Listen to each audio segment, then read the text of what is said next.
ನಮಸ್ತೆ ಫ್ರೆಂಡ್ಸ್, ಇವತ್ತು ನಾವು ಬೆಂಡೆಕಾಯಿ ಕೊದ್ದೆಲ್ ಮಾಡುವ. ಈಗ ಅದಕ್ಕೆ ನಾನು ಸಾಮಗ್ರಿ ತೆಗಲಿಕ್ಕೆ ಈಗ ಒಂದು ಬಾಣಲೆ ಇಟ್ಟಿದ್ದೇನೆ. ಬಾಣಲೆಗೆ ನಾವು ಸ್ವಲ್ಪ ಈಗ ಮೊದಲಿಗೆ ಎಣ್ಣೆ ಹಾಕುವ. ನಾನಿಲ್ಲಿ 1 ಚಮಚ ತೆಂಗಿನ ಎಣ್ಣೆ ಹಾಕ್ತಾ ಇದ್ದೇನೆ.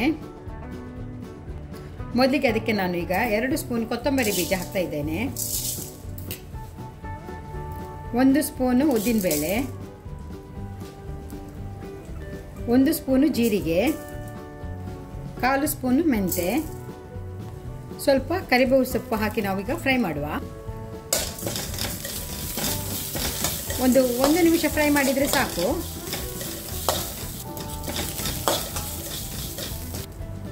ಆರರಿಂದ 7 ನಾನು ಒಣಮೆಣಸು ಹಾಕ್ತಾ ಇದ್ದೇನೆ, ಅದನ್ನು ಕೂಡ ಇದರೊಟ್ಟಿಗೆ ಫ್ರೈ ಮಾಡಬೇಕು. ಈಗ ಫ್ರೈ ಆಯಿತು. ಈಗ ನಾವು ಇದನ್ನು ಮಿಕ್ಸರ್ ಜಾರಿಗೆ ಹಾಕುವ. ಈಗ ನಾವು ಅದಕ್ಕೆ ಒಂದು ಸಣ್ಣ ತುಂಡು ಹುಳಿ ಹಾಕುವ. ನಂತರ ನಾವು 1 ಕಪ್ ಆಗುವಷ್ಟು ತೆಂಗಿನಕಾಯಿಯನ್ನು ಮಸಾಲೆಗೆ ಹಾಕಿ ರುಬ್ಬಬೇಕು. ನೈಸಾಗಿ ರುಬ್ಬಿಡುವ ನಾವು.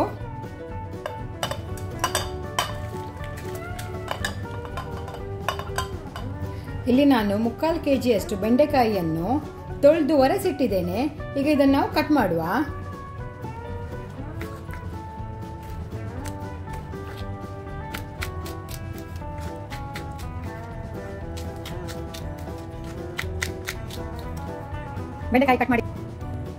ಬೆಂಡೆಕಾಯಿ ಕಟ್ ಮಾಡಿ ಎಲ್ಲ ಆಗಿದೆ.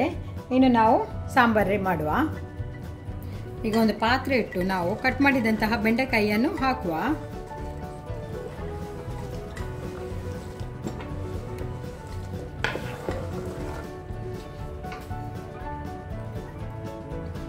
ಅರ್ಧ ಕಟ್ ಮಾಡಿದಂತಹ ಟೊಮೆಟೊ ಮತ್ತೆ 1 ಲೋಟ ನೀರು ಹಾಕಿ ನಾವು ಅದನ್ನು ಬಾಯ್ಲ್ ಮಾಡಬೇಕು. ನಿಮಗೆ ಟೊಮೆಟೊ ಹಾಕೋದು ಬೇಡದಿದ್ರೆ ನೀವು ಅದನ್ನು ಸ್ಕಿಪ್ ಮಾಡಿ, ಖಾಲಿ ಬೆಂಡೆಕಾಯನ್ನು ನೀವು ನೀರಲ್ಲಿ ಬೇಯಿಸಿ.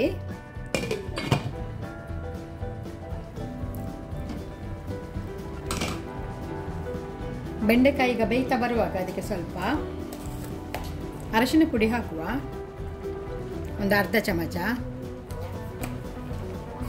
ಮತ್ತೆ ರುಚಿಗೆ ತಕ್ಕಷ್ಟು ಉಪ್ಪು ಸೇರಿಸುವ.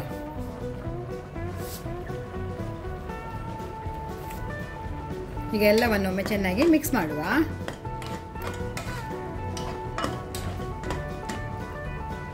ಈಗ ನಾವು ಇದಕ್ಕೆ ರುಬ್ಬಿದ ಮಸಾಲ ಸೇರಿಸುವ. ನೀರು ನೀವು ನೋಡ್ಕೊಂಡು ಹಾಕಿ, ನಾನಿಲ್ಲಿ ತುಂಬ ದಪ್ಪ ಮಾಡ್ತಾ ಇಲ್ಲ. ಪುನಃ ಎಲ್ಲವನ್ನು ಮಸಾಲವನ್ನು ಮಿಕ್ಸ್ ಮಾಡುವ.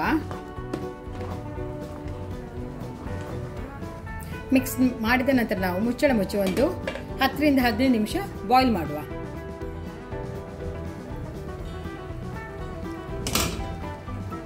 ಈಗ ಇದು ಚೆನ್ನಾಗಿ ಕುದಿ ಬಂದಿದೆ.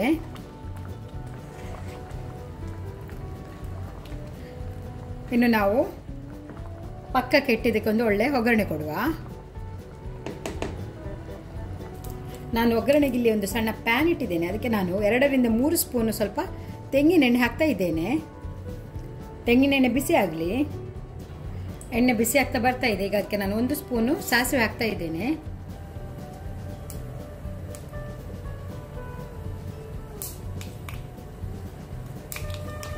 ಸಾಸಿವೆ ಸಿಡಿಯುವಾಗ ನಾನು 5ರಿಂದ 6 ಜಜ್ಜಿದ ಬೆಳ್ಳುಳ್ಳಿ ಹಾಕ್ತಾ ಇದ್ದೇನೆ.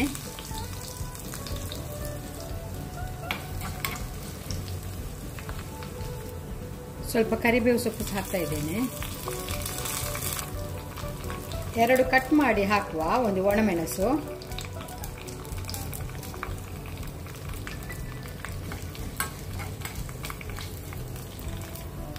ನಮ್ಮ ಒಗ್ಗರಣೆ ರೆಡಿ ಆಯ್ತು. ಇಲ್ಲಿ ಈಗ ನಮ್ಮ ಒಗ್ಗರಣೆಯನ್ನು ಸಾಂಬಾರಿಗೆ ಸೇರಿಸಿ.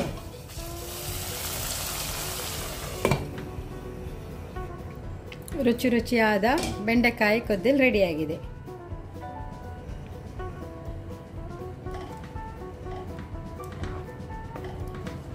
ಇದು ನಮ್ಮ ಅನ್ನಕ್ಕೆ ಸಹ ಒಳ್ಳೆಯ ಕಾಂಬಿನೇಷನ್. ಹಾಗೆ ನಾವು ದೋಸೆಗೆ ಚಟ್ನಿಯೊಂದಿಗೆ ಸೇರಿಸಿ ತಿನ್ನಬಹುದು.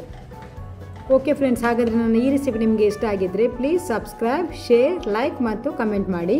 ಮತ್ತೊಂದು ರೆಸಿಪಿಯೊಂದಿಗೆ ಸಿಗುವ. ಅಲ್ಲಿವರೆಗೆ ಟೇಕ್ ಕೇರ್, ಬಾಯ್.